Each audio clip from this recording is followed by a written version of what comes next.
to you tonight to continue the discussion that we were having in December. As we get started here, I want to offer a real public thank you to Dr. Furman, who's been following this conversation very closely. It's involved a lot of different details from all around the state, and it's her work here that we're able to help talk through tonight.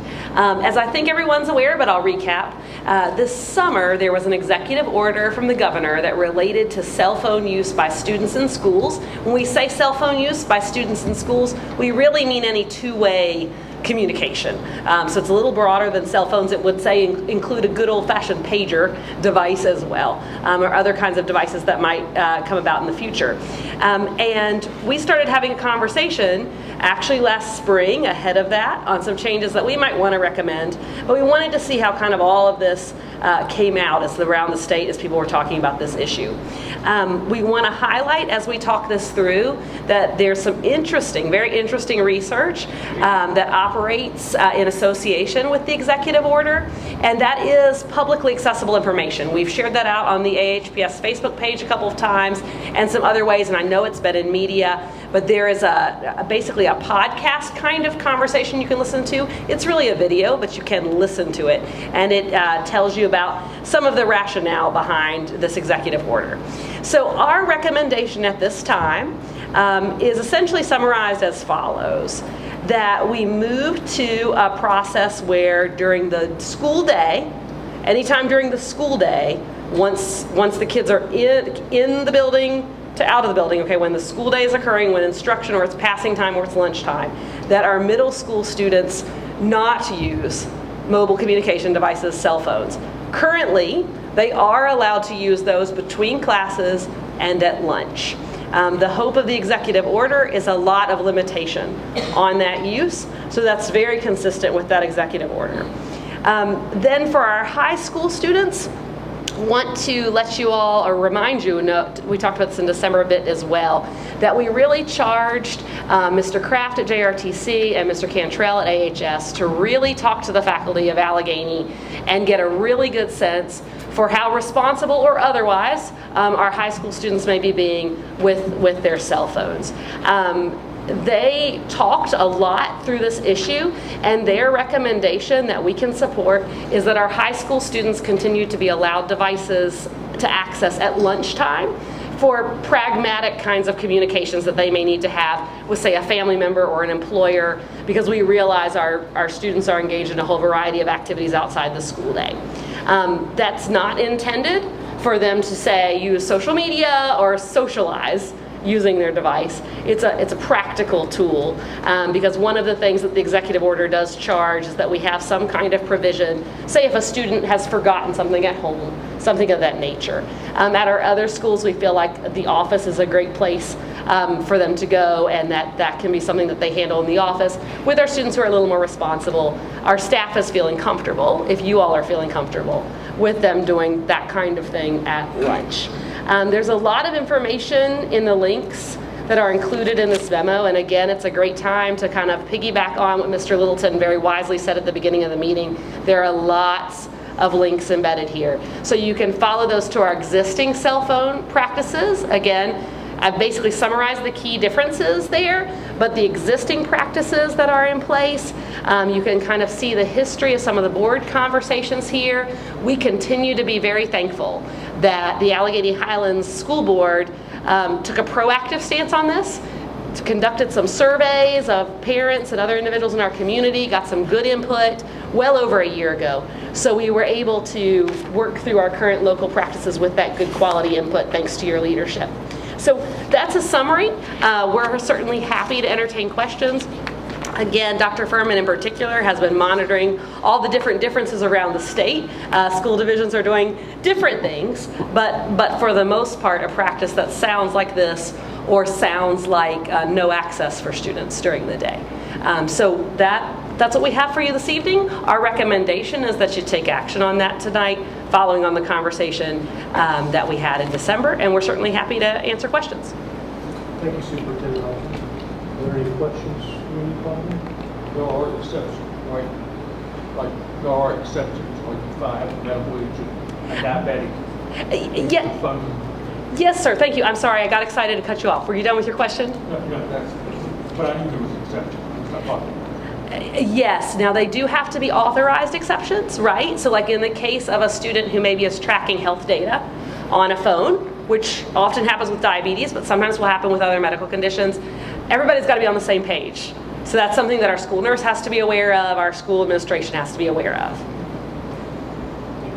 What would prevent us from having kids use the high school office if they forgot something or needed to make a call?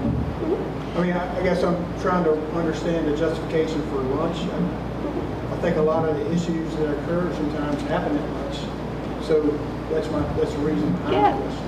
Yeah, we understand. And students certainly can go to the office and do that very thing. And we do have students who do not carry phones. It's the minority, but we do have students who do not carry phones, and that's certainly practical for them. One of the things that's going on with our high school population in the eyes of our faculties is they're juggling some things in the middle of the day. So some of that is sports practice, some of that is an employment matter, some of that it might be watching a child, you know, like a sibling that they might be providing care to in the evening, that kind of thing. So it's lots of different variables. One of the things that we think we can improve on to limit some of that necessity, regardless of how we address it, is making sure that whenever possible, if there's a change with a practice or an athletic event or something like that, that it's coming out well in advance, not during the school day, where that might create a distraction for a student. So. And I guess, you know, today I think, personal experience, is there a way for us, like if a student finishes their work in a particular class or whatever, rather than get online on their phone or something today, be encouraged to like read a book? I mean, Absolutely. I guess I'm looking at this from two perspectives. One is how we fill that time and how we enforce the policy, right? Mm-hmm. So I'm just trying to think through that as a practical matter.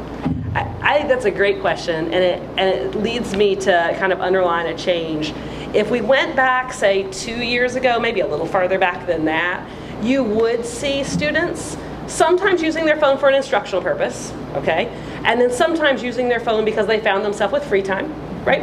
And sometimes using their phone to do some of the things that we as humans just do, like maybe listen to music while I'm reading, right? That has all been restricted at this point. So there's not a provision at this time for instructional use of a cell phone, for free time use of a cell phone, or like say streaming music from a phone in our classrooms. Now, will our teachers make a pragmatic exception if there's a student who really needs to step out and take a call for their parent or something like that? They're obviously going to do that situation by situation, because we're going to try to make sure we're meeting people's needs. But in general, we want these not as part of their instructional desktop, because the students do get a lot of notifications depending on how they have apps and things set up. It's a little different than the way most of us as adults use our phones. So in your,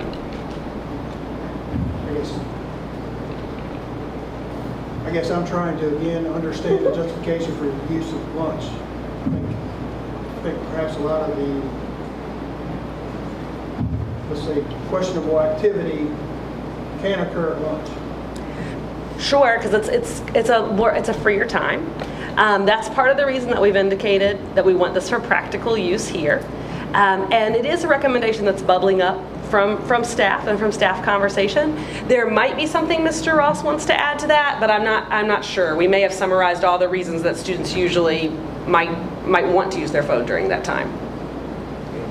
Yeah, for the most part, that summarizes it all.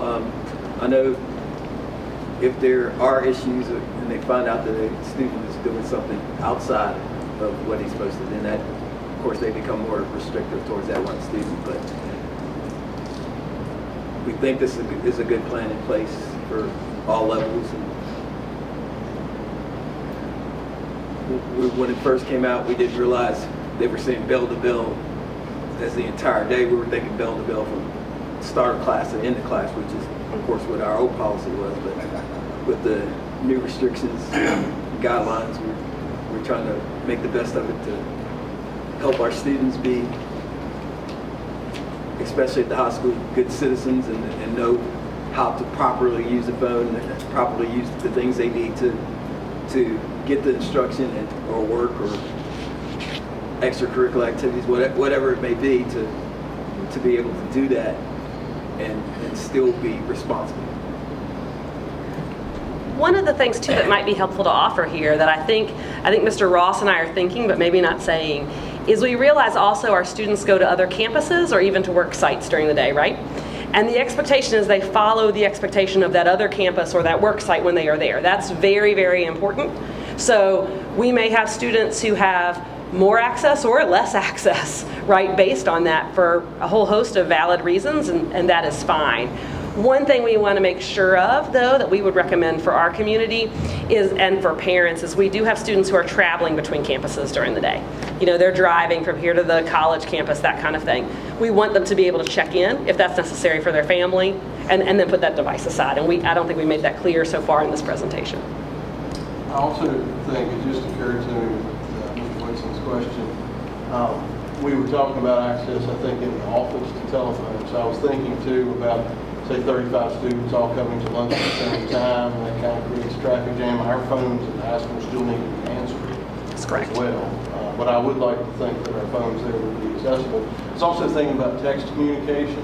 I know with myself and my son at the high school, I routinely will, I can't always keep up with exactly what his after-school schedule is. And of course, he is employed in our family business as well. So sometimes I need to get him a message, and I can't always ensure that I'm available for him to call me back. I'm tied up.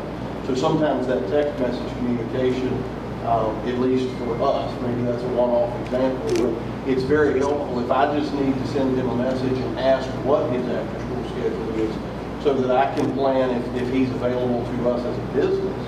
That's very helpful to us, even if I get taken away or tied up and I'm not able to receive his phone call or call. But obviously, voice communication, I prefer it rather than texting back and forth. It's usually, it can be more efficient, but sometimes it's two ships passing in the night, and the best you can do is just a simple text. I'll tag off of that, and it was actually, to his credit, Mr. Eric and I were discussing this earlier, and I just want to first highlight that we were ahead of this, many of you all were, and thank you for that, way ahead before we even knew it was going to be a governor's mandate. And I would take the board back to the parent-guardian responses, which we did have a strong response to, of 355 parents, guardians who responded that yes, students should be permitted to bring their cell phones to school, but leave them out of sight or required during instructional time. And that was overwhelmingly positive for that. So if we go back to engaging our constituents and students' parents and go with the majority, they support our policy. So I think that's important to highlight. So thank you. Does anyone want to make a motion? It's, one more question, I guess. Is there a way to limit the use during the lunch to like first X minutes? Or if I'm answering the cell phone question with the text, or if I have to notify a parent for the change, 5 minutes? Beyond that, I think you're going to have what you have today, and I don't think, to me, I think one of the biggest issues that I hear about is cyberbullying, right? So there's picture taking, there's videos, et cetera, that aren't appropriate, shouldn't happen, but they are.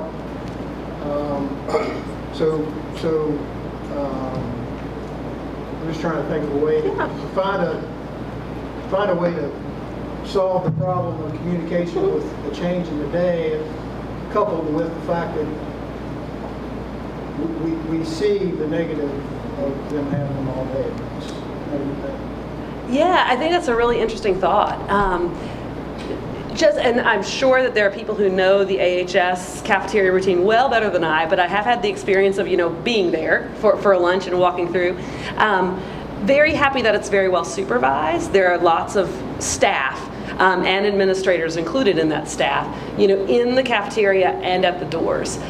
So there could be something that we could explore with making sure that what they can visualize with student use looks appropriate. One of the challenges with a time barrier, I like that idea. I'm just thinking about the lunch line and some of the other things that are going on as students arrive to lunch and depart from lunch. But it's a very interesting idea. And we certainly don't want to encourage our students to use lunchtime as a time to just be social on their phones. That's totally not the point. I know we can make good social connections on the phone, but our young people are not always the best at that. When people use it, Yes. Sure. if they abuse it, we can fix it so that they don't have access to that phone. That's absolutely true. There's nothing in your policies that prevent us from further restricting an individual student. It's similar to a student who might be having some other kind of difficulty on campus. And there is a tiered disciplinary action, first time, fifth, second. Correct. Et cetera. Correct, and our administrators do a great job with the Code of Virginia also compels us to consider any other individual circumstances that might be going on. So that's just part of their thinking through a discipline process, and they do a very nice job with that. John, can I have a clarification? This is a vote, right? Yes, so this is a vote on. So is it a vote for middle school and the high school in one bundle? That's currently the way we set it up. Yes, currently our cell phone policy is elementary students cannot have their phone. They can have a phone, but they can't use it during any time of the day. Currently, the middle school and high school can use their phones between instructional periods Correct. and at lunchtime. This new policy would restrict that more to only high school students being able to have it during lunchtime. So the middle school would be bell to bell, no cell phones? Correct. That's Just like correct. elementary students are currently. I just want to make sure I understand what I'm voting on. Yes, sir. Because I like 2/3 of it. I don't like 1/3. Well, That's fine. I can live with it. we made the first policy about 6-7 months ago, and now we're already looking to change it again. So as the times progress, a lot of times these things progress with it. Sure. And I believe everyone here is aware of this, but we do anticipate that maybe even during the General Assembly session, there'll be further conversation about cell phones. So just kind of want to share that. I don't know where that conversation will go, but we could find ourselves making a change because of an outside factor or because of our own evaluation. And back to what Ms. Morgan was at, I do believe that, from our survey that we did earlier, it was an overwhelming from the parents' perspective that they would like their children to be able to have their phone and be able to use them during their lunchtime type of period. So we were trying to appease people here at the local level, and we want the people of Alleghany Highlands, we want to serve them the best way we can, and that's one reason why we're trying to put this into the lunchtime. And I mean, they're high school students, they're our next leaders. Once they get out of high school, they're typically adults and on their own. So I can speak to this. So this will go into effect for the middle school first day they're back? The suggested date we have for this is February 1st, which gives us a little bit more time to adapt and communicate. I think most people in the community are aware we're discussing this because of some things we've already put out, but it gives us a little bit more lead time. And Daryl specifically recommended to us that if we have a change of practice, that we do a really good job making sure it's out there on Facebook and media outlets, etc. I call the motion. You make a motion? I call the motion. Okay. Motion by Mr. Olmsted. We have a second. Second. Second by Mr. Eric. Roll call, please. Mr. Eric. Yes, ma'am. Mr. Franson. Yes, ma'am. Mr. Littleton. Yes, ma'am. Mrs. Morgan. Yes. Mrs. Crutch Duncan. Yes. Mr. Umstead. Yes. Mr. Whitson. No.